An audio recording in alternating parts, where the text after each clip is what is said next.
रक्षाबंधन, ये शब्द सुनते ही क्या आपके मन में भी वो मशहूर कहानी गूंजती है जिसमें कहा जाता है कि रानी कर्णावती ने मुगल बादशाह हुमायूं को राखी भेजी थी और फिर हुमायूं सब कुछ छोड़कर अपनी बहन की रक्षा के लिए चित्तौड़ पहुंच गया था।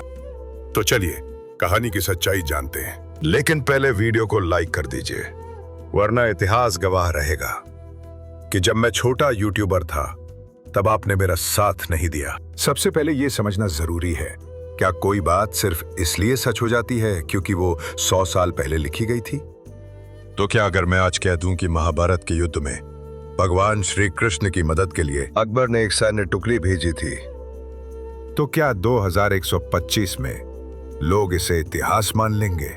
नहीं, क्योंकि इतिहास बनने के लिए सिर्फ कह देने से काम नहीं चलता। जरूरत होती है प्रमाणों की और उन समकालीन स्रोतों की, जैसे तारीख हुमायूं, बादशाहनामा और तारीख शेरशाही, जहां हुमायूं के जीवन और युद्धों का विस्तार से जिक्र है। लेकिन कहीं भी रानी कर्णावती की राखी का कोई उल्लेख नहीं मिलता। फिर ये कहानी आई कहां से?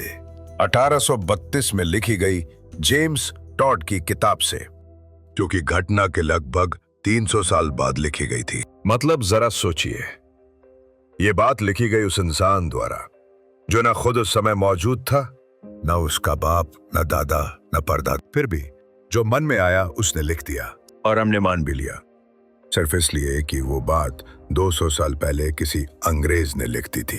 तो उस कहानी के अकॉर्डिंग रानी कर्णावती वीर राजपूत योद्धा राणा सांगा की विधवा थी, जिन्हें बाबर ने 1527 के खानवा युद्ध में छल से हराया और घायल कर मरवा दिया। अब उसी बाबर के बेटे हुमायूं को रानी ने राखी भेजी और अपने पति के कातिल के बेटे से मदद मांगी।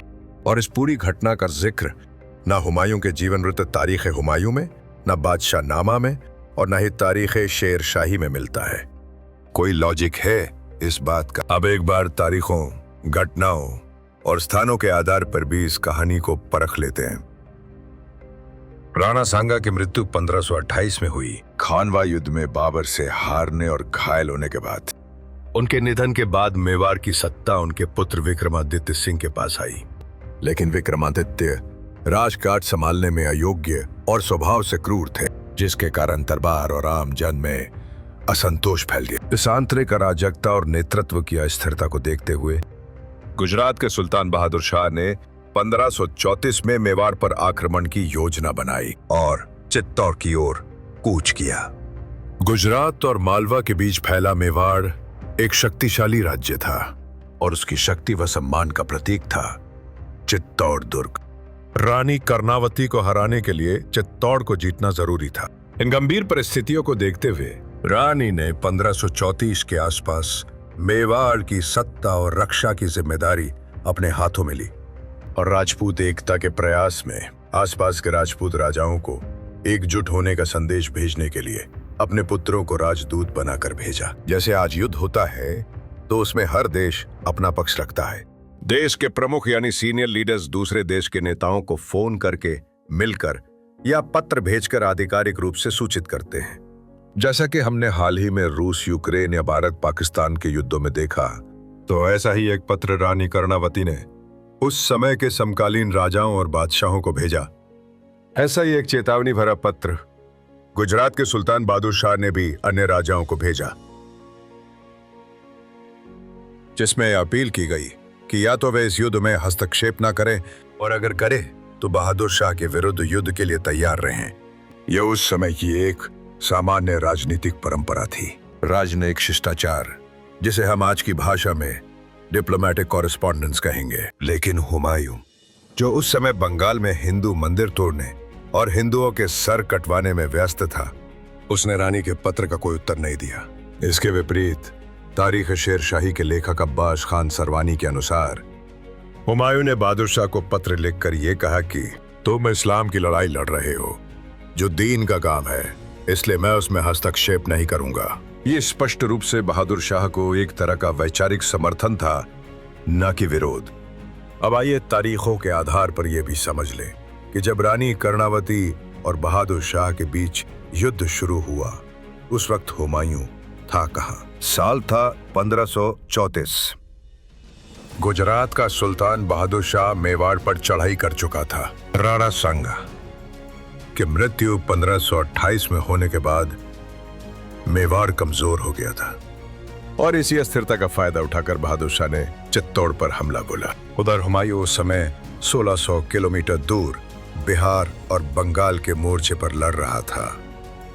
वो अफगान सरदारों, खासकर शेरशाह सूरी से संघर्ष में उलझा हुआ था। इसी दौरान रानी कर्णावती ने चित्तौड़ की रक्षा की कमान खुद संभाली। वो लड़ी, मुकाबला किया और जब हार सामने आई तो 1535 में जौहर कर लिया। बहादुर शाह ने चित्तौड़ जीत लिया और इस पूरी घटना में हुमायूं कहीं नहीं था, ना मैदान में, ना पत्र में, ना युद्ध में। मतलब नायक तो छोड़िए, दर्शक भी नहीं।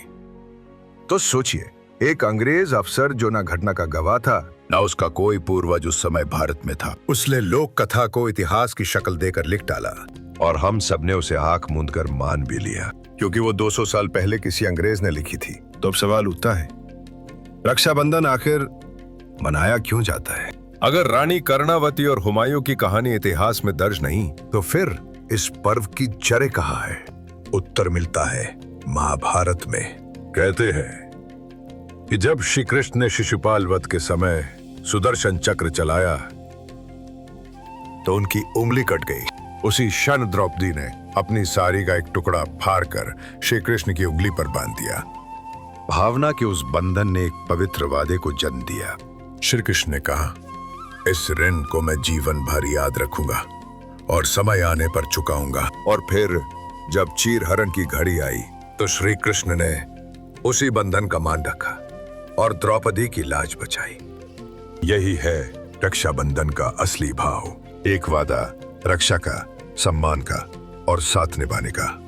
और ऐसी झूठी कहानियों से हमारी आने वाली पीढ़ियां भ्रमित ना हो, इसलिए इस वीडियो को जरूर शेयर करें और चैनल को सब्सक्राइब करें, क्योंकि कहा जाता है